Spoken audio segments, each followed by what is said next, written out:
আজকে হবে ঝিঙের সবজি। তো তোমরা আমি অনেক দিন থেকে মানুষের বাড়িতে কাজ করি, ওখান থেকে তোমাদেরকে দেই। তো আজকে আমি আমার নিজের ঘরে, দেখো এটা আমার নিজেরই ঘর, এটা নিজেরই রুম, আমি ভাড়া থাকি এখানে, ছেলে। তো আমি আমার নিজের ঘরেই দেবো। আজকে দেবো ঝিঙের সবজি, ঝিঙে আলু। এখানে একটু পেঁয়াজ বেটে নেব এটা, আর এটা সোমবারে দিয়ে দেবো। তো সবার আগে আমি একটু জিরা ভেজে নেব, ভেজে রাখা জিরা দিলে খুব ভালো সুস্বাদু গন্ধ বেরোবে।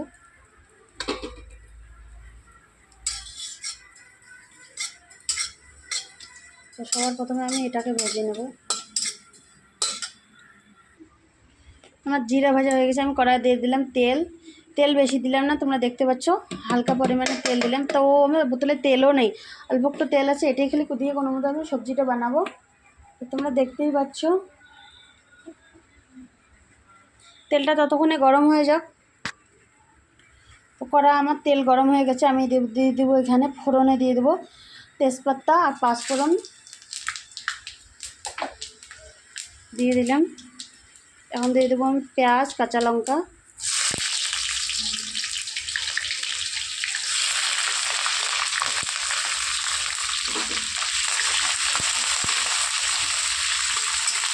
পেঁয়াজ কাঁচা লঙ্কাটাকে ভালো করে করে নেব, নাড়াচাড়া। তোমরা তোমাদের স্বাদ হিসেবেই লঙ্কা দিও, কারণ আমরা একটু ঝাল লবণ একটু চটপটা খাই, তো তার জন্য আমাদের লঙ্কা একটু অন্য বেশি ঢাললাম।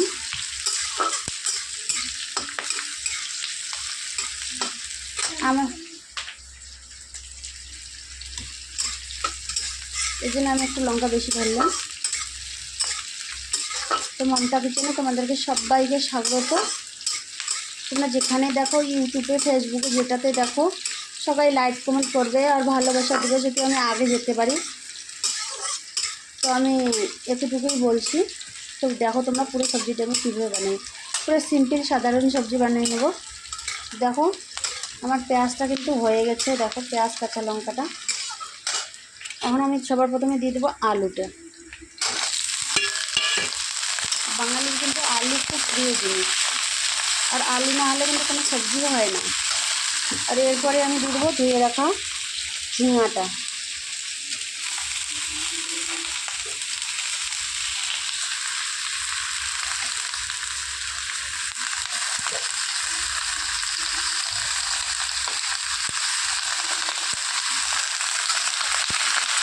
ঝিঙাটা দিয়ে দিলাম।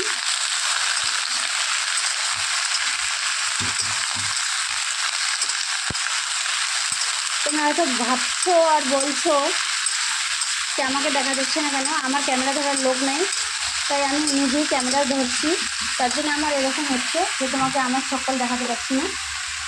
তো গাইজ, তোমরা আশীর্বাদ করো, ভালোবাসা দিও, যদি আমি তোমাকে আমার সকল দেখাতে পারি।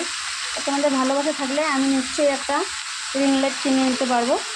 তো আমি এখানে দিয়ে দিলাম সবার প্রথমে হলুদ গুঁড়ো, এরপরে দেবো লবণ, স্বাদ অনুযায়ী দিয়ে দেবো লবণ। তো তোমরা দেখতে পাচ্ছ দিলাম লবণ।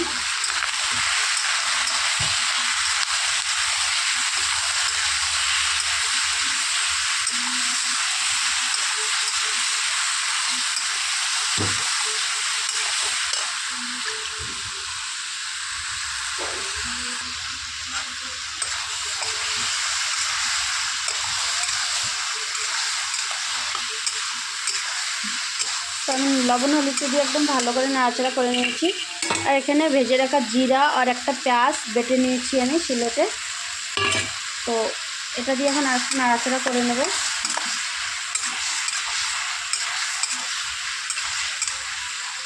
ভালো করে নাড়াচাড়া করে নেব, যে মশলাটা পুরো সম্পূর্ণ শরীরেই লাগে। তাই আমি তো এখানে যেহেতু গরমকালের জন্য, আমি গরমকালে ঝিঙা খাওয়া ভালো, শরীর ঠান্ডা থাকবে। তো আমি বেশি মশলা দিয়ে বানালাম না, এটাকে একটু হালকা করেই বানাবো, ঝোল করে বানাবো। তো সবার প্রথমে আমি কষে নেবো এটাকে ভালো করে। তো আমি এখানে এখন ঢাকা দিয়ে দেবো 5 মিনিটের জন্য। তোমরা দেখতে পাচ্ছ আমি 5 মিনিটের জন্য ঢাকা দিয়ে দিলাম। 5 মিনিট ততক্ষণ আমি অন্য কাজ করি। তো আমার 5 মিনিট হয়ে গেছে, এখন আমি ঢাকনাটা সরিয়ে নেব।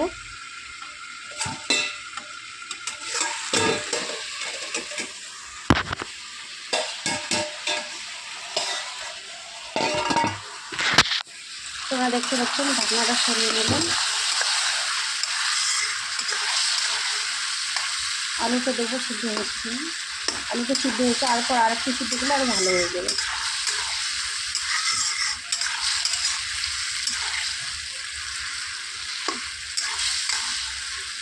ঝিঙেগুলো দেখো এত বড় বড় করে কাটছি তবুও গলে গেছে।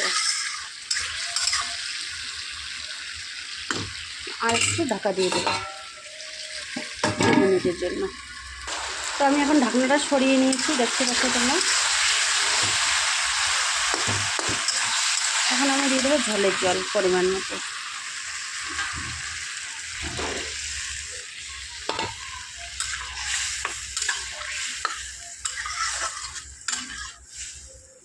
এখন আমি আবারও ঢাকা দিয়ে দেবো, জলটা ফুটে গেলে তারপরে নামাবো।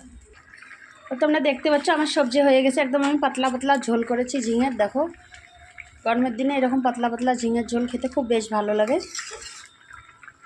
ঝোল করে নিয়েছি, এখন আমি এটাকে নামিয়ে নেব। তো দেখো আমি ঝোল নামিয়ে নিয়েছি, একদম পাতলা পাতলা ঝোল ঝিঙের। এখানে রাতের ছাট মাংস ছিল, তাই ওটা বড়ো ছেলেকে দিয়ে দিয়েছি। ছোটো ছেলে এখনও স্কুল থেকে আসেনি আমার, তো আমাকে খুব খিদে লেগেছে, তো আমি এখানে নিয়ে নিয়েছি বগলার আচার। তোমরা বগলা জানো তো, যেটা বাড়ির ওদিকে আটা লাগায়, তো সেটার এখানে আচার হয়, বগলা কাঁঠাল দিয়ে আচার। আর এখন আমি নিয়ে নেব, আমাকে খুব খিদে লাগছে এর জন্য আমি আজকে আগেই খাবো। সবার প্রথমে একটু আগে টেস্ট করি।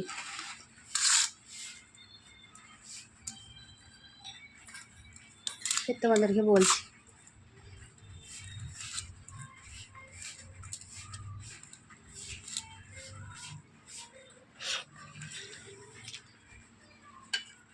খুব দারুণ হয়েছে। তোমরা এভাবে বানিয়ে খাবা। দেখো আলুটাও খুব সুন্দর সিদ্ধ হয়ে গেছে। টাটা।